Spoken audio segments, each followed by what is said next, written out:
Hi there, I'm Dean Heskin. You are tuned into our podcast, The Secret War on Cash, brought to you by Swiss America Trading Corporation. And I'm doing this here today with my co-host, Chris Agelastos, who joins me almost every time, unless he's traveling or doing something maybe not more productive, but different productive. So hello to you, Chris. How are you? I'm doing well, but now you got me thinking maybe I need to plan another trip. I don't think you need to plan another trip. I think you've hit I've your done enough. quota. I can't argue I with need a that trip. logic. I think I need a trip. All right, let's take a trip through BRICS. How about that?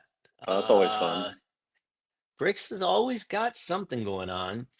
And in the latest and greatest, 10 countries likely to join BRICS alliance next. Now, they point out in here in this article, in 2009, BRICS consisted of where I don't know if you'd call it an acronym, wherever the initials come from, is it consisted of Brazil, Russia, India, China, and South Africa. Okay. That was in 2009.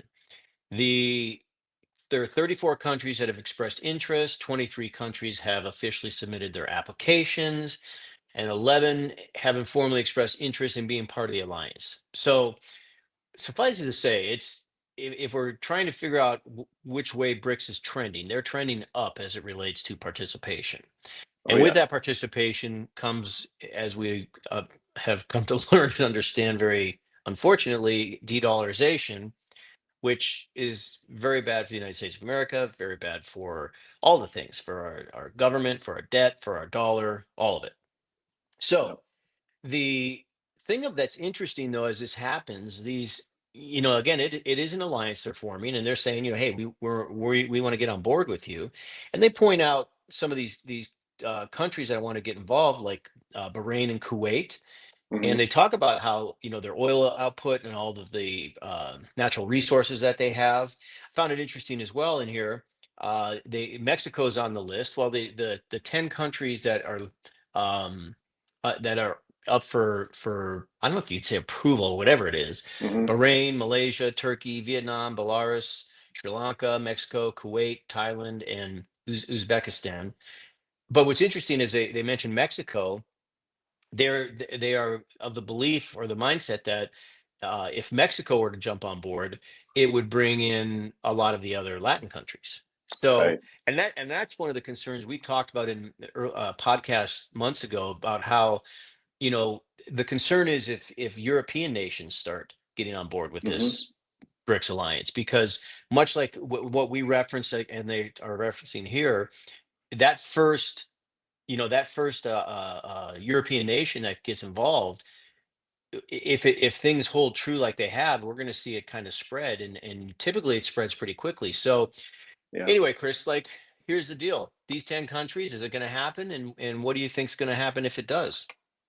Yeah. I mean, look, we cannot slow it down at this point. I mean, to have 34 countries expressing interest in joining. I mean, that's a lot, and there's already big names in there, like you mentioned. Obviously, the original nations, Brazil, Russia, India, China, South Africa, but Egypt, Ethiopia, Iran, who obviously we've had a lot of tensions with recently, UAE, Indonesia, and then all these others expressing interest. So I think you hit most of the list there of the 10 that are most likely going to be joining next. But Bahrain and Kuwait, a lot of oil money there, big influence, energy influence in the world. So that's not good. And Mexico is probably the most interesting one to me as well, because that is a big entrance into Latin America.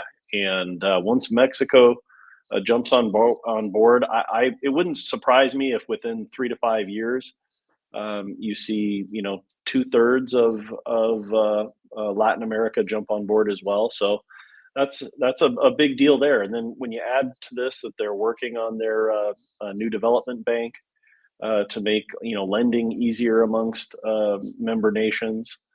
Bringing in more of the local currencies, which all of these members are in favor of. They're wanting to boost their own economies, and we talk a lot about dumping the dollar and de-dollarization. And again, I don't think that's necessarily their goal. Their goal isn't to hurt the US dollar for the most part, it's to strengthen their own currencies, and that in turn hurts the US dollar. So it's sort of a byproduct of it. But yeah, their infrastructure is growing. They're reducing their reliance on the U.S. dollar, and this is not going to change anytime soon. I don't think ever. I mean, I think this is more realistically, what the future is going to look like for us. Well, and you mentioned they're not necessarily trying to hurt the dollar. I think in some cases that's true, but Yeah, we Russia and know China, with they Russia, probably, yeah, yeah, exactly. this is Yeah, not.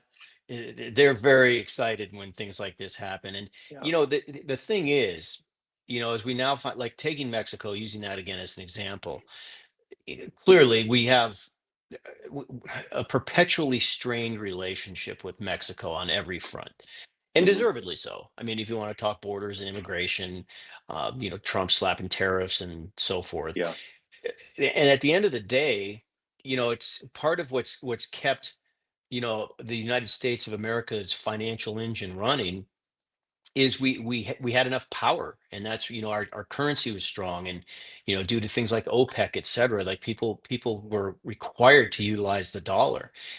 yeah. Point is like Mexico on their own, they can't fight the United States. I mean, that's a fight they're not going to win. But that's what I think is really concerning about what's happening with BRICS, is that one of the best ways that they can kind of compete with us and or fight with us is with an alliance with BRICS, because That's it. now they've got something to fall back on. And we've talked about this before, where the United States, to some extent, we're kind of in this financial fight all on our own, whereas these other nations, they just sign up and get on board with BRICS, and they right away they've got, like I say, a pretty strong contingency in their corner.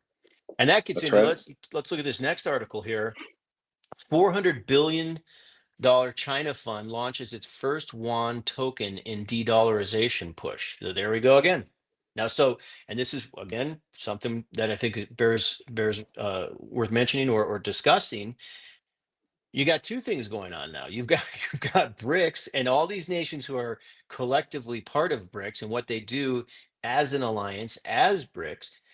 But then we got vulnerability with these nations individually, where like what China's doing here with this Yuan token and this de-dollarization push. And so it's just a whole nother layer that we have to deal with, if you will. Yeah, And the bottom line is that what's happening is, in fact, in this article, and I'll let you talk about it here, but I think it was Matthew Chan talks about how, with basically a saddling of like stablecoin and digital yuan, number one, he believes that's what's going to make it very strong, and number two, he's of the belief that it will create a more stable global dynamic, if you will, in financial markets and economy. So it's like, I think you mentioned this a moment ago, Chris. Everything they're doing, as much as like maybe they are malicious in their intent, or maybe it is strict de-dollarization, but what really is unfortunate for us, I think, is what they're doing makes sense, in so much as that yeah. it's giving them stability, it's giving them strength, and to a great extent some better self-reliance. So tell us more about this, and is this as bad as what it looks like to me anyways? Yeah, it's it just shows that we're being attacked on multiple fronts here. It isn't just one challenge that we can focus our efforts on and fight. And you're right. I don't. China certainly wants to knock the U.S. dollar off the top of the mountain. And well, And not to interrupt you, Chris, but yeah, remember a few podcasts ago we covered an article where the yuan is the heavy favorite for replacing the U.S. dollar, because and that's not yeah, it's not like people wishing that happens. It's just economists and financial analysts are looking at what's going on out there, and they're saying it looks like the yuan might be the new yeah. benchmark. Well, yeah, nations are looking for more stability. Again, that's the whole point of having a strong currency to be able to trade with, is that you can safely enter transactions and know that you're going to maintain a certain level of purchasing power.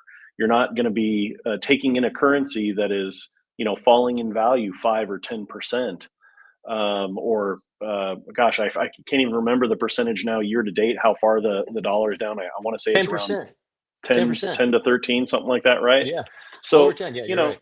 so do you really want to sit in those dollars and take that risk? And the answer for these nations is no.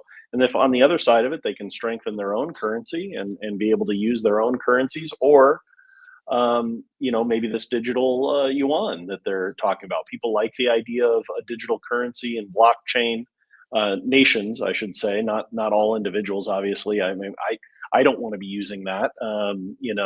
I'm looking for something a bit more real and tangible, like the precious metals that we discuss and offer. But it's a new frontier, and it's financial innovation, taking your currency and being able to digitize it and use this blockchain technology, which most agree is the best technology out there for a safe digital currency. And China also has the advantage of Hong Kong. Hong Kong is a major international player in the world of finance, and they're already handling 75% of all the global offshore yuan transactions. So it makes sense for China to launch something like this. It's very strategic on their part. They already have the momentum, behind them, and they're estimating here that the volume could increase about fivefold over the next 4.5, 5 years. That's big, 500% increase. So this is just a big, ambitious project that they've taken on and are launching, and it definitely is going to position China to challenge U.S. dollar dominance. Using this digital asset innovation of blockchain technology. So it's certainly not good for us. Yeah. Well, and it's, the funny thing is China they're making efforts, they're doing things, they're taking steps, to kind of further this push or move along. But Hmm. on really at the end of the day, too, they're not having to do all the heavy lifting because it's happening kind of naturally as well. So it's, Yeah. it just shows that there's an appetite out there for it. And that appetite is unfortunately counterproductive to the United States of America and the US dollar and our financial markets. So, well, that's, ladies and gentlemen, why it's called The Secret War on Cash. And if you'd like to get a free copy of that report, please contact our office. You can do so at 1-800-289-2646.